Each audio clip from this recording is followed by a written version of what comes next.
So Mayor Eric Adams moving forward with a plan to open a massive migrant shelter at Floyd Bennett Field. Now, city officials toured this new Brooklyn facility on Monday.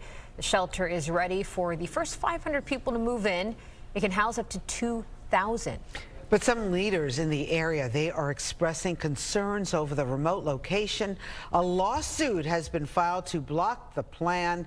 New York State Assemblywoman Jamie Williams from Brooklyn is one of the lawmakers opposed. She's joining us this morning. Assemblywoman, nice to have you here. Thank you for having me. What are your concerns about Floyd Bennett Field?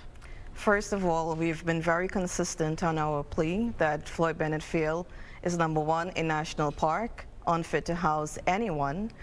Secondly, it's a flood zone, and it's a very isolated area with no infrastructure, as we've said since August. So it seems like the FDNY has some concerns there, and also Bianca and I have some concerns. We heard that like the showers and the bathrooms are outside of the facility. So that's what I've heard as well, and that raised a lot of different red flags because we're talking about women and children here, right?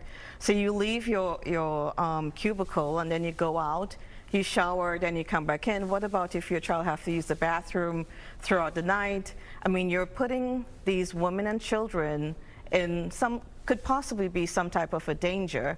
It's such an isolated place. Why would we do this? Outside it's chilly, it's going to get colder.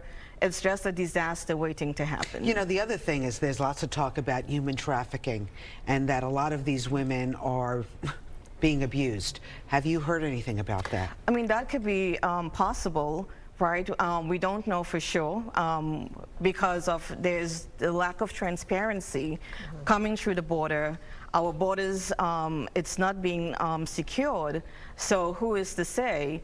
And human trafficking has always been one of those things very, very hard to prove, unlike domestic violence. And most times, that's how human trafficking is found out, when it's reported as a domestic violence case.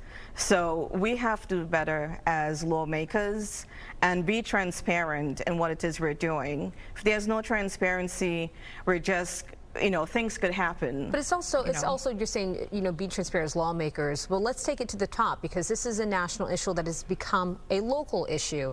So what can people do here to change the fact that this national issue is not getting solved?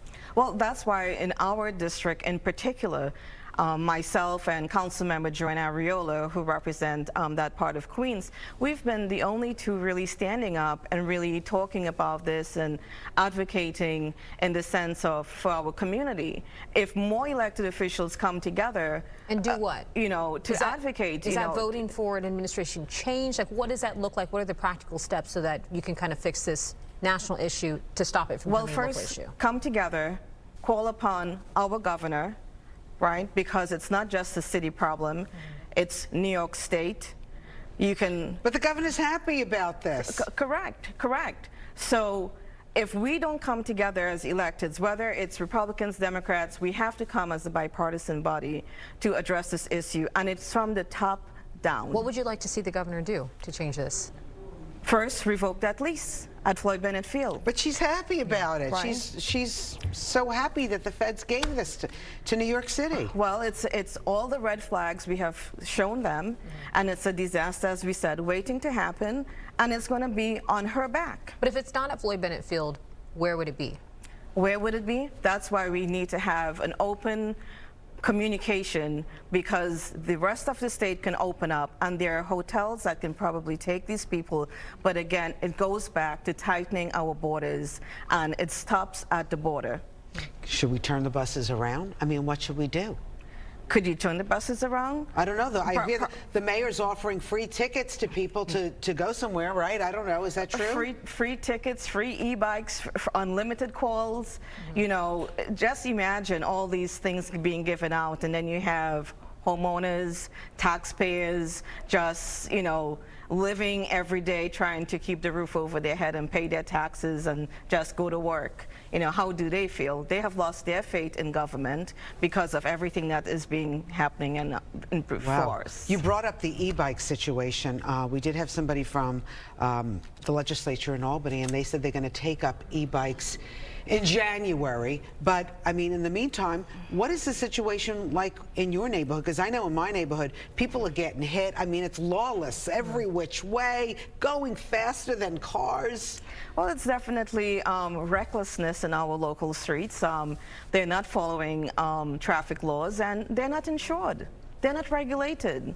So it's just one disaster after the next, and it's not a quick fix. I have a question. Right. A lot of people are saying that if you do regulate them, make sure that people need to be showing insurance for this. It could take a hit on the people that drive them, which is low income, a lot of them migrants. What's your thoughts on that? I mean, there's no clean-cut way. But if you're going faster than 25 miles, I mean, is there any way? I mean, should we say, you know what, no insurance versus insurance? If somebody gets hit and they have to go through and pay their medical expenses, what are we doing here?